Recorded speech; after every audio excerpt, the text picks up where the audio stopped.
Salve, salve, galerinha do terceiro ano. Como vocês estão? Espero que bem, né, gente? Estamos aí desde março, né? Sem nos ver, né? Por conta dessa terrível pandemia. Mas nós vamos tentar tocar nossas aulas, né? Da forma que for possível, agora com essas atividades remotas. Eu vou estar postando aqui também videoaulas como essa que eu estou fazendo hoje, né? E vamos tentar minimizar, né, os prejuízos, as perdas que vocês estão tendo nesse período, tá, gente? Então, eu sou o professor Rosinaldo Aguiar, de Geografia, para quem não lembra de mim, né? E o nosso último conteúdo, nós vínhamos falando sobre a industrialização brasileira. Nós trabalhamos o primeiro capítulo do livro, chegamos a fazer uma atividade, e agora eu passei uma atividade ontem para vocês sobre o segundo capítulo do livro, que é sobre a abertura econômica, né? A abertura da economia brasileira, né? Após a ditadura militar, né? Então, nesse segundo capítulo do livro, é trabalhado todo o desenvolvimento da atividade industrial do Brasil e da economia também brasileira após o fim da ditadura militar. Lembrem que no nosso primeiro conteúdo nós falamos do passo a passo de como o Brasil se tornou um país industrializado. Desde lá a economia cafeicultora, passando pela era Vargas, Juscelino Kubitschek o seu plano de metas e chegando até a ditadura militar, a ditadura militar se encerra em 1985. A ditadura militar, ela deixa um terrível legado para a economia brasileira. O Brasil fica endividado, o trabalhador brasileiro perde muito poder aquisitivo durante a ditadura militar por conta dos aumentos salariais sempre abaixo da inflação. Mas para uma elite nacional, a ditadura militar ela foi boa, porque enquanto essa elite, os patrões, não davam aumentos salariais muito robustos, eles obtinham altos lucros.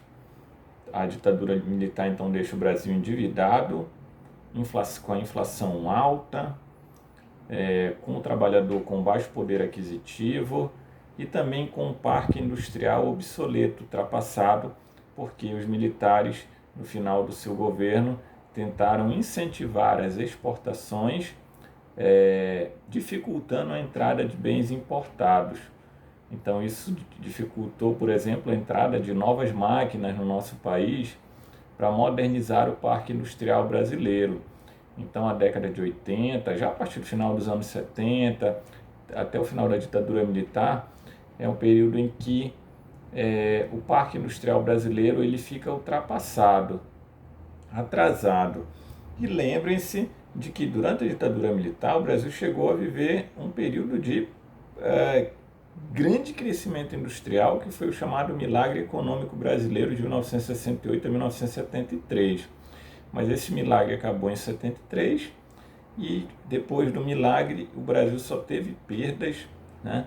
O Brasil ficou atrasado no cenário internacional na área industrial e se tornou uma economia muito endividada, porque esse crescimento da atividade industrial brasileira se deu muito em função de investimentos do Estado para atrair capital internacional. E isso levou o país a fazer grandes obras, o Brasil a fazer grandes obras como rodovias, portos, construção de usinas hidrelétricas, melhoramento dos meios de comunicação, mas isso às custas de empréstimos internacionais, elevando drasticamente a dívida externa brasileira. No final da década de 70, a economia mundial viveu uma grave crise econômica por conta da alta do preço do petróleo e os juros da dívida externa aumentaram e o Brasil teve muitas dificuldades em quitar os juros dessa dívida. O Brasil ficou muito endividado, isso atrapalhou, o Estado não teve mais condições de investir na modernização do parque industrial e associado a isso passou a tentar de qualquer maneira incentivar as exportações, elevando impostos sobre produtos vindos do mercado de fora do Brasil, produtos importados, e aí aconteceu o que eu falei para vocês de o parque industrial brasileiro ficar ultrapassado, porque os industriais brasileiros passaram a ter dificuldade de comprar máquinas mais modernas. Pois bem, após a ditadura militar, a indústria brasileira ela inicia um processo de recuperação, porque os governos que vêm a seguir, eles iniciam um processo de abertura econômica. O Brasil passa por uma abertura política e também por uma abertura econômica. Os presidentes democráticos, né, já no período da democracia, o José Sarney, o Fernando Collor, Itamar Franco, o Fernando Henrique Cardoso, depois o Lula, a Dilma, todos eles promovem um processo de abertura da economia brasileira. Essa abertura ela começa com José Sarney, privatizando algumas empresas estatais e concedendo alguns serviços para a iniciativa privada. Né? Começa timidamente durante o governo José Sarney e começa a se acelerar esse processo de abertura econômica num ritmo mais rápido a partir do governo Fernando Collor de Mello. O Collor ele reduz bastante os impostos sobre bens importados e inicia um processo de privatização mais acelerado, né? Isso para tentar fazer com que o Estado brasileiro se desfizesse de indústrias ou de empresas que eram consideradas deficitárias, que davam prejuízo, e de outro lado, para também garantir a entrada de investimentos internacionais e de produtos vindos do mercado internacional. Esse processo de privatização se acelera ainda mais durante o governo Fernando Henrique Cardoso. Com isso contribui para a modernização do parque industrial brasileiro. Muitas empresas estatais obsoletas, ultrapassadas, são repassadas para a iniciativa privada que passa a investir mais nelas e ao mesmo tempo há uma entrada muito maior de novas empresas no Brasil, em diversos setores, especialmente no setor automobilístico, que passa a receber indústrias que no Brasil não possuía, como por exemplo Toyota, Honda, Peugeot, né, Renault, só para citar algumas. Essa abertura ela tem pontos positivos e negativos. Positivamente, há uma modernização do parque industrial brasileiro, há a entrada de mercadorias importadas, o que leva os industriais brasileiros a investirem mais no melhoramento das mercadorias produzidas aqui para concorrer com as mercadorias que vinham de fora. Há uma maior diversificação de produtos no mercado nacional, né? Mas também há o lado negativo disso aí, porque chega no Brasil desemprego estrutural, que é a substituição do homem pela máquina. Muitos industriais modernizam seu parque industrial e muitos empregos acabam desaparecendo. E também negativamente algumas empresas nacionais acabam falindo porque não conseguem concorrer com produtos que passam a vir de fora, né? E ao mesmo tempo as privatizações elas são muito questionadas porque os recursos gerados pelas privatizações não foram investidos em educação, saúde, serviços à população, foram usados para diminuir a imensa dívida externa que o Brasil possuía, pagar os juros da dívida externa. Então houve pontos positivos e negativos. Houve muita crítica também às privatizações, porque muitos alegaram que as empresas privatizadas teriam muita liberdade no mercado brasileiro e poderiam elevar preços, cobrar tarifas mais altas sobre serviços.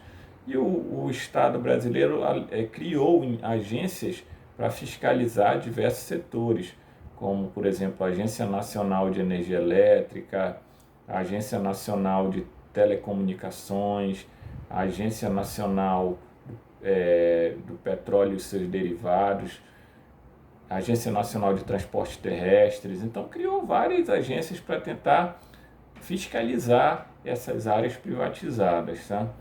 Em algumas áreas que foram privatizadas, não houve assim grandes avanços, como por exemplo no setor de energia elétrica, que parte das concessionárias de energia elétrica, empresas que fornecem energia elétrica, foram privatizadas. Não houve avanços, tarifas de energia aumentaram e a produção não melhorou. Em outros setores houve melhorias, como por exemplo o setor de telecomunicações, que se modernizou no Brasil com a chegada da telefonia móvel, maior número de linhas telefônicas, chegada da TV por assinatura. Então houve avanços, tá, gente? Então o Brasil, com essa abertura, o Brasil volta a ficar competitivo no mercado industrial internacional, tá, gente? A partir dos governos Lula e Dilma, algumas coisas mudam, porque esses governos, até o Fernando Henrique Cardoso, eles cometeram um erro que a ditadura militar também cometeu, que foi promover um crescimento econômico, crescimento industrial, sem promover crescimento social, melhoria da renda. Até houve uma melhoria do poder aquisitivo dos brasileiros quando foi lançado em 1994 o Plano Real, que controlou a inflação no país e fortaleceu a moeda, aumentando o poder aquisitivo do brasileiro. Mas como no decorrer dos anos 90 os aumentos salariais foram sempre baixos, o trabalhador foi perdendo esse poder aquisitivo. Isso fez com que a população desgostasse, não confiasse no candidato que, por exemplo, o Fernando Henrique lançou em 2002, foi José Serra, que perdeu as eleições para o Lula. O Plano Real foi criado pelo Itamar Franco, em 1994, e o ministro da Economia do Itamar Franco era o Fernando Henrique Cardoso. O Plano Real foi um trampolim para o Fernando Henrique Cardoso se eleger em 94. Nos governos Lula e Dilma, eles tentaram continuar com esse avanço do processo industrial, mas ao mesmo tempo tentar melhorar a distribuição da renda, criando programas de distribuição de renda, como foi o Bolsa Família, programas de acesso à educação para tentar qualificar melhor o trabalhador, porque a indústria brasileira, apesar dela ter evoluído, ela ainda enfrenta problemas, que é, por exemplo, a falta de infraestrutura no nosso país, melhores rodovias, mais ferrovias, portos, maior produção de energia elétrica, mão de obra mais qualificada. O Brasil não enfrenta esses problemas. Nos governos Lula e Dilma, houve a tentativa de melhorar isso, né? Com os programas de distribuição de renda, os programas de acesso à universidade, investimentos do Estado em infraestrutura.